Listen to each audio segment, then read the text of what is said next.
Let me ask you something, and don't answer it out loud.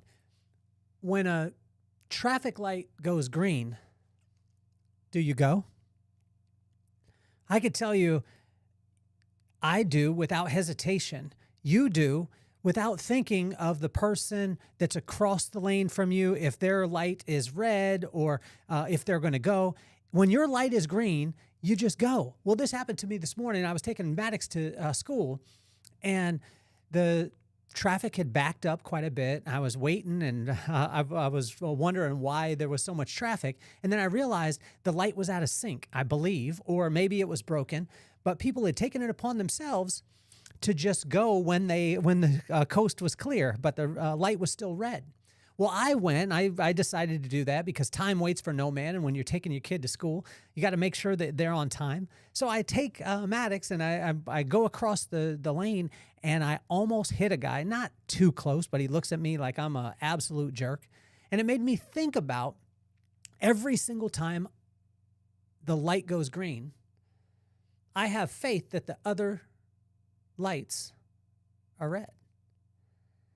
And it reminded me back on a sermon that I listened to with Miles McPherson. He said, if you're willing to trust a traffic light, which was made by an imperfect man, and it's an imperfect invention, and you're willing to put your faith in the fact that that light is green, so every other thing is red, why wouldn't you have trust in God? And as I sat down with Proverbs 12 today and unpacked that, it reiterated this ancient wisdom that said, if you're willing to trust all these things in our life, why aren't we willing to trust God? So why don't we get this party started? Yeah. And this the vibe that raised us, made us, saved us. Love so strong that the hard times praised us. From base life roots to the freeway nights, we turn small rooms into launch pad flights. Yeah, this the vibe that raised us, made us, saved us. Love so strong that the hard times praised us. From base life roots to the freeway nights, we turn small rooms into launch pad flights. We begun surfing waves too low, made our own rules everywhere we go. Held tight to the truth that our parents declared. Anything is possible, the love stayed there. Now Rob's daughter ballin' on the end scene, Olay scene. Will's kids live dreams we never could have seen. This the vibe that raised us, made us, saved us. Love so strong that the hard times praised us. From base life roots to the freeway nights, we turn small rooms into launchpad flights. When the light goes green, do you just go? Don't answer it out loud, but you probably already answered it in your head. And it made me think this morning, how many things in my life do I have trust in? How many things do I have faith in, right? Well, faith comes from trust. When you try to really truly be able to trust something, you got to be able to spend a little bit of time with it and see that its claims and the results are in line. Once that starts to happen, we start to build trust. Once trust happens 4, 5, 6, 7, 8 times, you can imagine this when you're a kid. I remember there was a time when we lived in Gaviota, and it was outside of Lompoc, about 40 miles, and my dad had taken me out there. And it was before we had ever lived there, but we needed to go out. He was doing some work, and we were going to live in a mobile home there on the school. It was called Vista Del Mar. And he took me there, and he said, hey, I've got to go to Santa Barbara, which was probably about 40 miles or 30, 40 miles from there. I'm going to go to Santa Barbara. I've got a meeting, and then I'm going to come back, and I'm going to get you, and then we'll go back, go back to Lompoc. I said, no problem. The challenge is that in this mobile home, we didn't have anything. I mean, we did have electricity, but there was no TV. At the time, there was no phones. There was nothing at all. I was just sitting in this house. And I remember my dad saying when he left, he said, I'm going for a couple hours and I'm coming back. Well, a couple hours seemed like an eternity. Although when I looked back at when my pops arrived back at the house, it was a couple hours. So this developed, although I was mad the whole entire time. I remember I was counting cars on the 101. I was just looking out the mobile home window, and I was counting all the cars as they drive by. And as I counted them, time went by. It went by really, really, really slow. But when I looked back at it, the time that he had said and the time that he showed up was there. My pops was big on this with his word. He, if he told me that he was going to do something, he said, if you say that you're going to do something, you do it, no matter what it is. And there's been times as far as business-wise, and especially growing a business where, I would do a consultation with someone, sit down with them, tell them the prices, all those things. And then, it would take more work.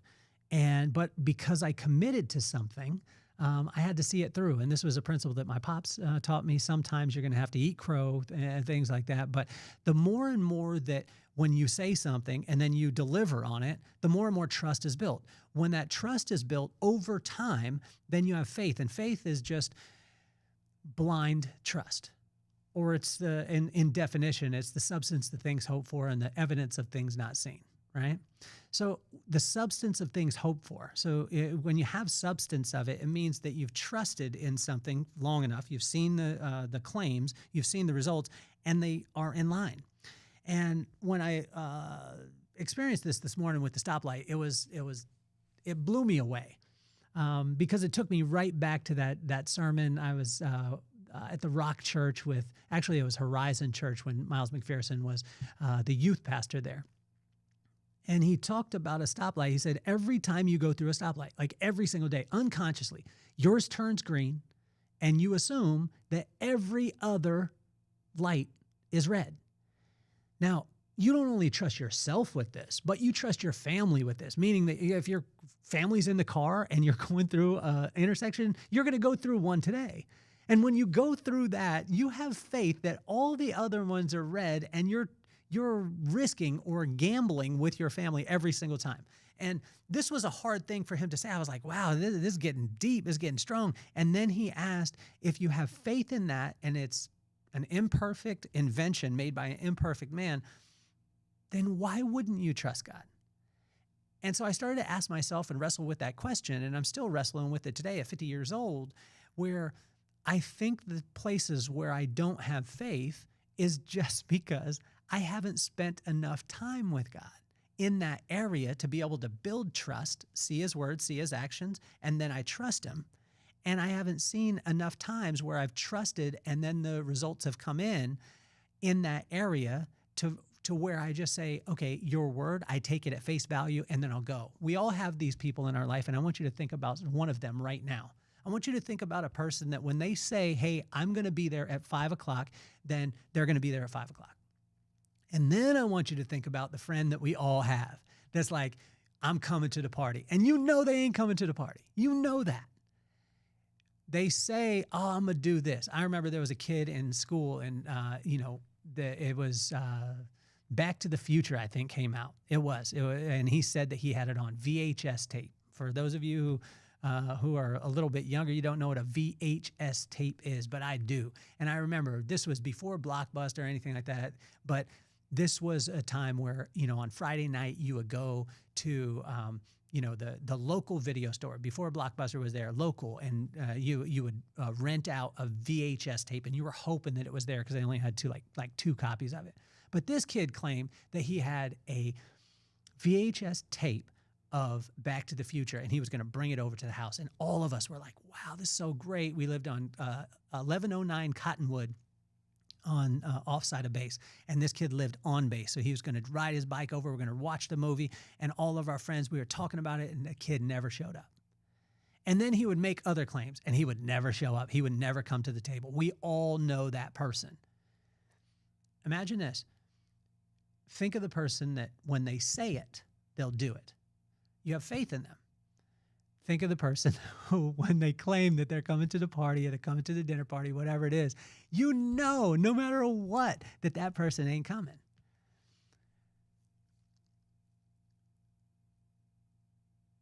My buddy Greg Reed talked about clues, patterns, choices, right? So you hang out with someone, you start to see the clues, then they become patterns, and then you have a choice whether you want to continue on in that relationship or that you want to have that expectation. Right. And it was wild because on my ride this morning, I have chosen every time when the light turns green that all the rest of them in my mind are red. I don't even think that all the rest of them are red. I just think, wow, I'm just going. Have you ever gone through an intersection and as you're going through, somebody else pulls out and you're almost offended. You look at them and you maybe honk or you give them the dirty look or whatever it is that we think that does something that doesn't do anything at all. But we give them the dirty look as they come through because we're like, why are you even thinking about going through? You should know that mine is green. It's amazing that way. So as I sat down, I sat down with it, and what I've been loving about Proverbs too. I've been doing a study on this for like 30 years, the corresponding proverb for the corresponding day. But what I love about it is that the word is really coming alive. It's really coming alive. There was a time where I read the word, and now the word starts to read me, and I think, and I'm almost challenging God in the morning, like there's no way that you could come to the table. There is no way that you could take me almost being late to school with my son, stoplight being broke, getting mad because there's traffic. There's no way that you could have known this 3,000 years ago and today with the corresponding proverb that you're going to be able to work it out. But it's wild because every single time he does. In Proverbs 12, it addresses not as an indictment. This is big because a lot of times when we address something, people have the tendency to get a little offended, like, oh, I'm going to defend myself, or you're telling me I'm wrong. I'm not telling you you're wrong. But Proverbs 12 addresses it not as an indictment, but as an explanation that trust comes from promises being kept, and faith is blind trust. Faith is the substance of things hoped for and the evidence of things not seen. God simply wants us to spend time with him so he can first build your trust that will lead to faith. Now, I don't know when I got to the point where I started to have faith in a stoplight. I don't know if I ever mistrusted it. Maybe as a kid, but I never even thought about it. But it was just that automatic response. Imagine if we could get to an automatic response with God where when he said something, that it worked.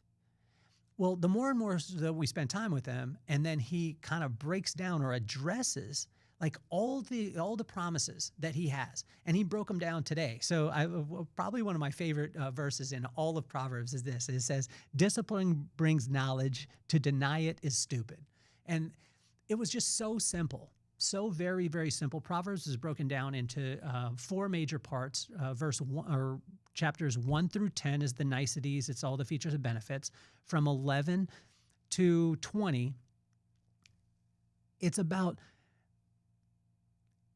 in the event that you don't listen to wisdom, these things are going to happen. And then from 21 through 30, it doesn't pull any punches, and it literally goes right. Like it's that friend that gets right to the point, that is not, candy coating anything. And then Proverbs 31 is the payoff. And so when we look at it in that context, like in Proverbs 12, it starts to give us the things of, in the event that you don't do this, this is going to happen. And so discipline brings knowledge, and to deny it is just stupid. And that's not me saying that you're stupid. It's just me saying, reading what it is. And that's why I love the verse so much. Doing right with the right heart wins. And I've seen this where I've done the right thing, but I didn't do it with the right heart. So when I did, I remember at times, I would do things, and my parents would say, oh, you need to do this thing. Okay, I would do it, and I'd have a bad attitude about it. And having a bad attitude about it caused me not to get the result that I ultimately wanted. And so, again, these charges that he's going to give you in Proverbs 12 is just about, like, he's going to give them to you. Like, discipline brings knowledge. Is that true? Yes. Every time that you discipline yourself, every time that you do something that's the right thing that you don't want to do, the right things happen over time. And to deny discipline is stupid. Like that in itself, test that. And he wants you to test all these things. Doing right with the right heart wins. God is a firm foundation. Love your wife and your family. Right plans work out.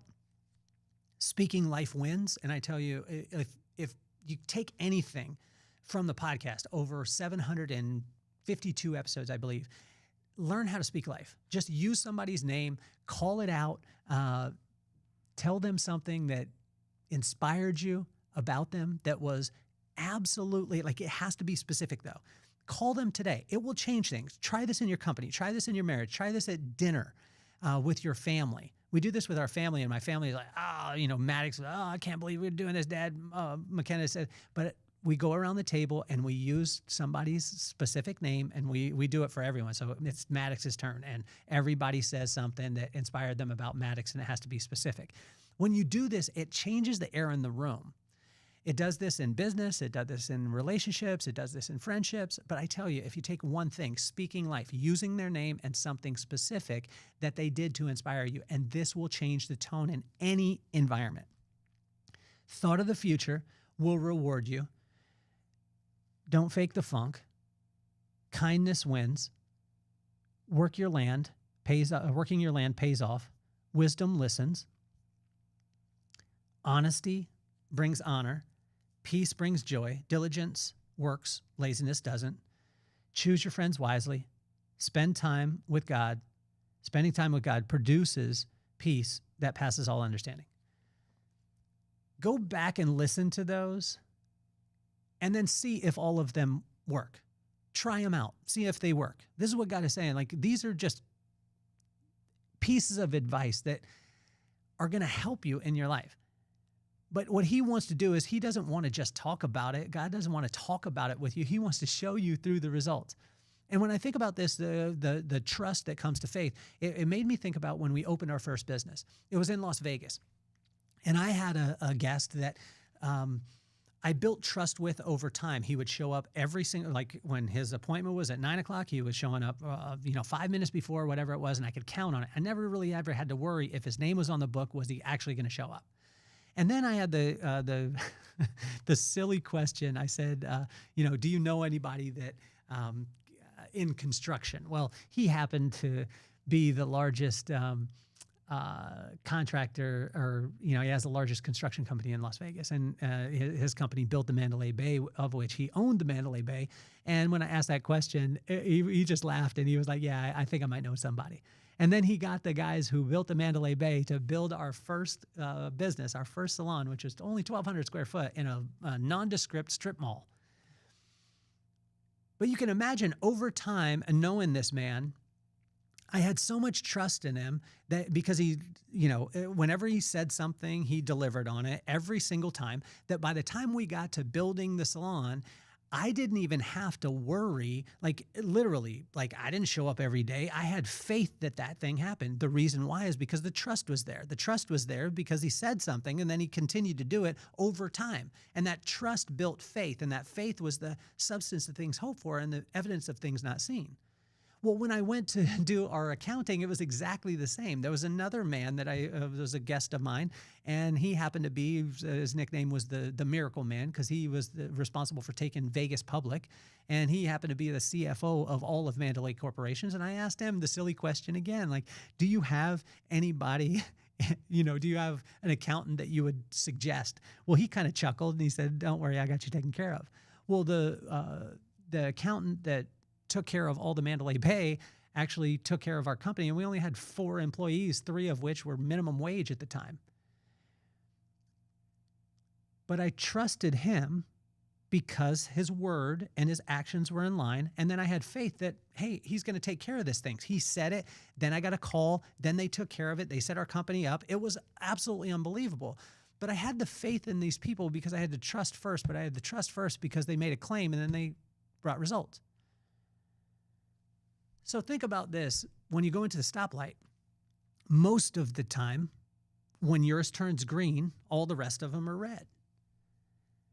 And this has happened over and over and over and over and over again in your life, and it's caused you to have automatic, muscle memory response. Light goes green, foot on the gas. We don't even hesitate. We don't question, is the guy next to us going to go or the guy across going to go? We're just like, boom, as soon as it turns green, bam, we're going, especially in New York, because in New York, if you're doing that, if you don't go, you're going to get the honking and all this stuff. It's even actually started to happen here in Carlsbad a little bit. But watch this. When we spend time with God, he gives us instructions that when applied produce results that are in line with their claim. This will build trust, and the more that you spend time with him and see his words and his actions are in line with the results, faith will be formed inch by inch, faith to faith, and glory to glory.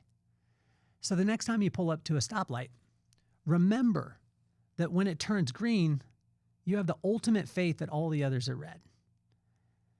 If you can have faith in an imperfect invention made by an imperfect man, why do we struggle with having faith in the one who made us? Well, most of the time that is because we're just not spending time with him in that area. If we're struggling with our faith and our finances, it's just that we're not spending enough time with him there. If we're struggling in our personal life, our professional life, our spiritual life, or like I said, our financial life, it's just because we're not spending enough time with him, seeing his claims, and then seeing the results that are right in line. This was a kick in the head for me today, and what I want to leave you with today is I want you to think about a couple of things. Number one is I want you to think about the person that says something and does it that you don't even have to think about, that you just have the ultimate faith in that person because they show up all the time when they say they're going to do it. And then I want you to think about the person who doesn't. And as you go through your day today, I want you to think about all the places where you have faith. You have faith in your Keurig when you push the button that it turns the little pod into coffee. When you open the can of soda or LaCroix or, Spindrift, we're doing Spindrift a lot at the house right now. You have faith that that thing is going to be carbonated. And when it's not carbonated or it doesn't taste exactly the way that you think that it should, you're almost offended because you had so much faith that it was going to be able to do that. Imagine if we started to have that type of faith and took God's word at face value. But to be able to do that, we got to spend some time in it. So hopefully you have a phenomenal day. I want to thank you guys all for tuning in. Stacy, I want to thank you. Joe, I want to thank you. Joe Sib, I just saw you the other day. It was incredible. Vince, Jeff Brownell, Dee Dee, Anthony, Harry Hudley, Joe Shumpert. I tell you, you're incredible. Wayne, Julie, I could go on and on and on. But I just want to tell you guys how much it means to me that you guys tune into the podcast. Grab the Inchstones book too. You can follow along and you can actually just start your own study with Proverbs. It's a corresponding proverb, corresponding day. And then remember, March 11th is the Vibe Room, and that's a live version of the podcast with live music and stand-up comedy and some of the coolest interviews. And I tell you, it's one of the the most powerful rooms that you'll be in because everyone is there to make sure that you get something. They want to give away their gifts as much as possible. So my name is Kelly Cardenas again, and I'm officially off the hot seat. Peace, love, and soul. Yeah, and this the vibe that raised us, made us, saved us. Love so strong that the hard times praised us. From base life roots to the freeway nights, we turn small rooms into launch pad flights. Yeah, this the vibe that raised us, made us, saved us. Love so strong that the hard times praised us. From base life roots to the freeway nights, we turn small rooms into launch pad flights. We begun surfing waves too low, made our own rules everywhere we go. Held tight to the truth that our parents declared. Anything is possible, the love stayed there. Now Rob's daughter ballin' on the end scene, Olay scene. Will's kids live dreams we never could have seen. This the vibe that raised us, made us, saved us. Love so strong that the hard times praised us. From base life roots to the freeway nights, we turn small rooms into launch pad flights.